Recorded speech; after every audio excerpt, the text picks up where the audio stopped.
Hi, my name is Angela Goodley, and I'm a proud fourth grade teacher at Edward Hines Charter School in Arlington Parish School District. Welcome to our science lesson today. What am I most passionate about? I'm most passionate about meeting the needs of all my students in spite of this pandemic. Today you will get a peek at my fourth grade science class as we explore the anchor phenomenon. How do we know that the tokay gecko is aware that it's looking at its prey? We're using our school's newly adopted Tier 1 Amplified Science curriculum. Our performance expectation is students will be able to construct an explanation to describe how animals receive different types of information through their senses, process the information in their brains, and respond to the information in different ways. Prior to this lesson, I reviewed the lesson standards, pacing times, and materials in order to build my lesson plan. I also took into account my students who have 504s and IEPs so I could meet the needs of all of my students.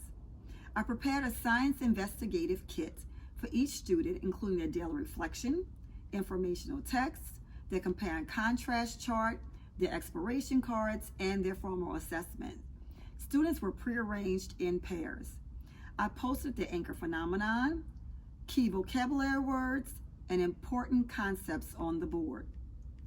This lesson will help us better understand our unit anchor phenomenon.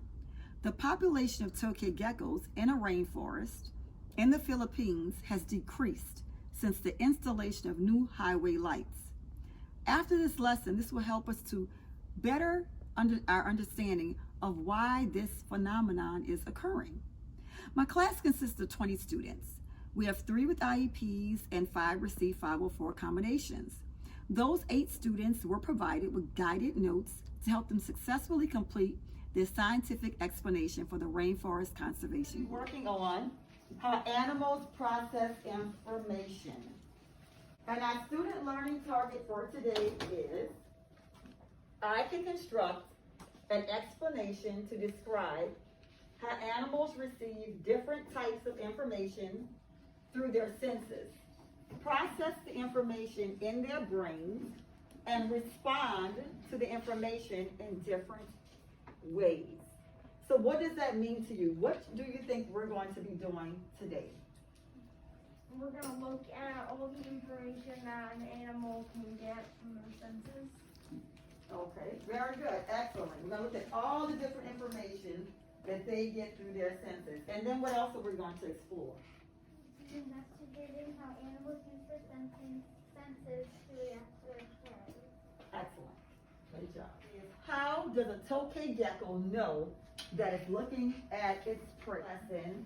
We'll examine that using our computer sim on how do animals use vision and other senses to survive in their environment.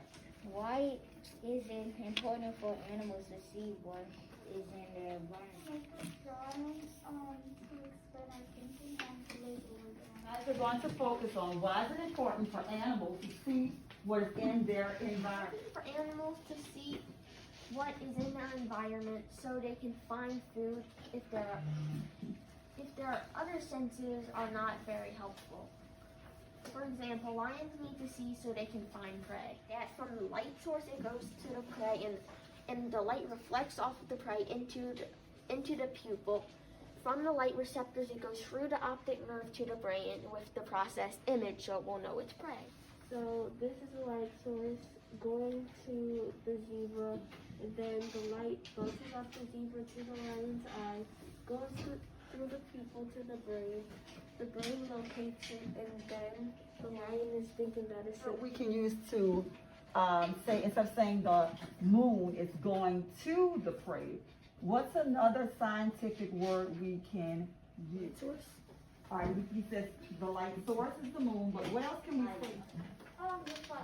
Reflect off of the zebra, and then you say we'll go into the pupil, from the pupil to the, and always refer to your vocabulary on the board, guys. An image. An image, all right, very good.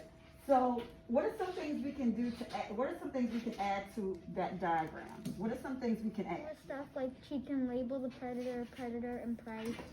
Okay. Eat, survive, and reproduce. Animals have developed advanced senses. Animals' brains use the information to respond in different ways. So how are human eyes and African fish eagle eyes alike?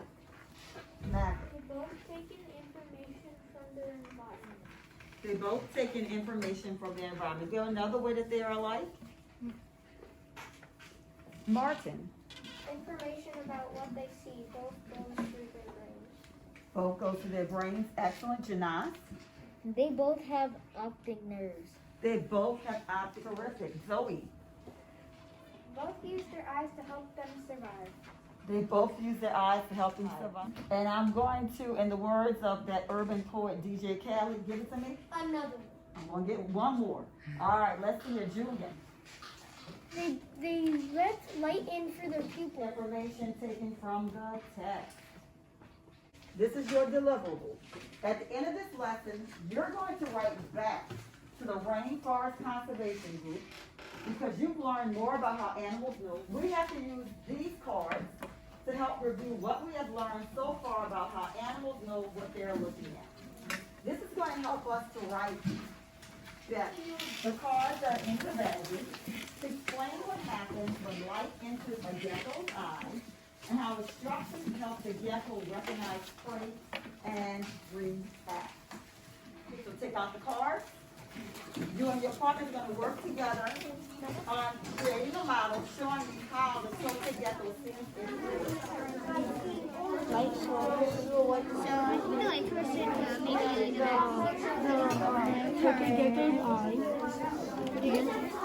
And the brain, so the light receptors would go right here. Choking gecko's eyes would go right here. And the insect right here. Yeah, like a circle like you learned in class. Next, we're gonna put. What do you think we should put? Here. Then put it here. Should we put the predator? No. Since it bounces off the insect into the predator's eye, it's light receptor. Then it goes to the brain. Yes, it goes to the brain.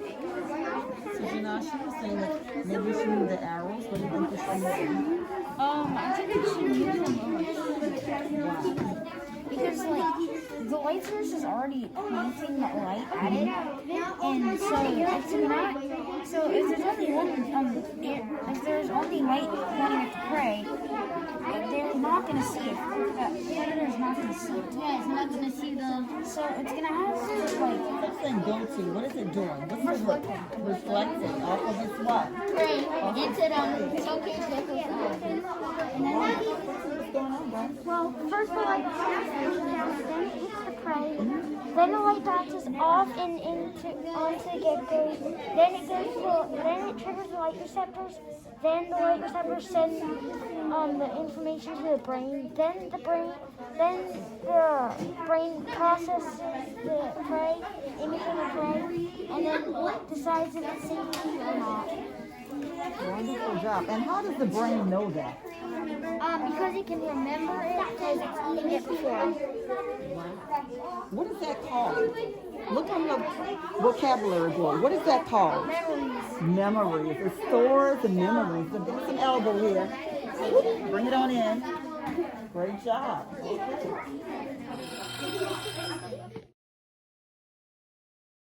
To write to the Rainforest Conservation Group.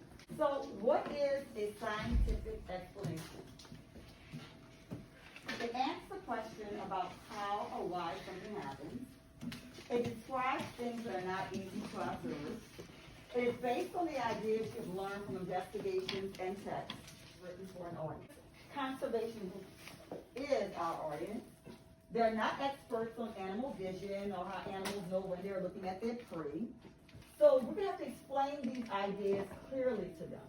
So it's important for scientists, which are you, to think about your audience when you are writing. So what is a scientific explanation? It uses scientific language. This is what we're going to focus on.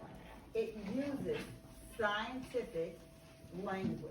Receptor, light source, predator, reflect, prey, people, memories, brain, and image.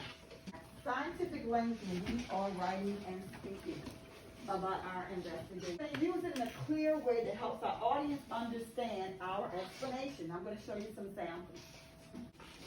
And I'm going to ask you, don't dismantle your models because you're going to need that for your explanation. So put them back in order and leave them there. How does light allow tokay geckos to see their prey? What did this person write for sample explanation 1? I need someone to read it for me. Bailey. How does first light get to the gecko's food? Then it bounces off the food and gets to the gecko's eye. For food, think about prey. Instead of food, we can use the word prey. That's another excellent idea. Anyone else? Then it bounces, Josh, off the food and gets to the gecko's eyes. When we say first light gets to the gecko's food, he said we're going to replace that with prey, right?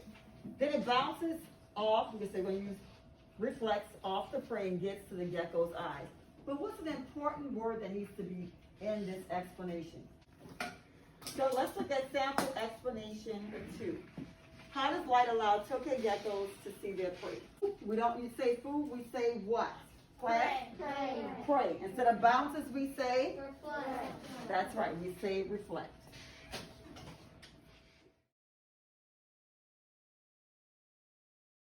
I want you to take out your scientific explanation of how animals know what they're looking at. And we're going to write a scientific explanation to our rainforest conservation group. Remember, you can also refer to your key vocabulary words. And you will have 10 minutes to work on your scientific explanation. We're going to wrap up our lesson by sharing out our scientific explanation to the Rainforest Conservation Group. Allow it to soar. First light gets to the gecko's eye, then light enters the eye with the pupil. Next, light sends information to the light receptor. The gecko knows how to react when it sees its prey because the brain compares this image to its memories.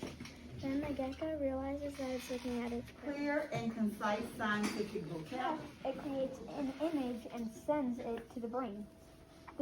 Then the brain processes and references to memories to see if it is safe or not. It reacts when it sees its prey because of memories, like it ate a gross butterfly and it knows not. Use the vocabulary to enhance it. It was precise. And anyone that would hear that would know how tokay gecko sees situations in mind when you wrote.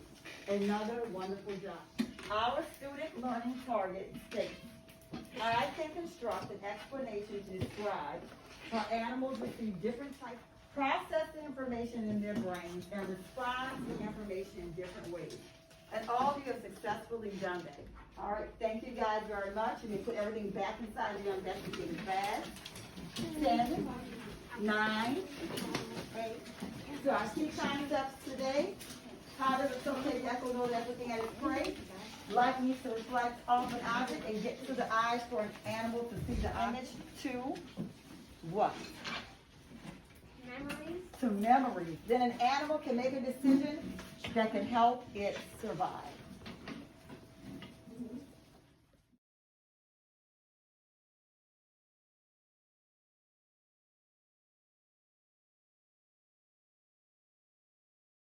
100% of my students were able to develop a model and construct an explanation using scientific vocabulary. They work cohesively to describe how a tokay gecko received different types of information through their senses, processing this information into their brains and responding to this information in different ways. Things I would do differently in this lesson. Our students have not been assigned their individual amplifier accounts, so they have to use my app in pairs to access the interactive Vision and Light sim. Hopefully, we'll have accounts assigned so that I can incorporate this important STEM component into our future lessons.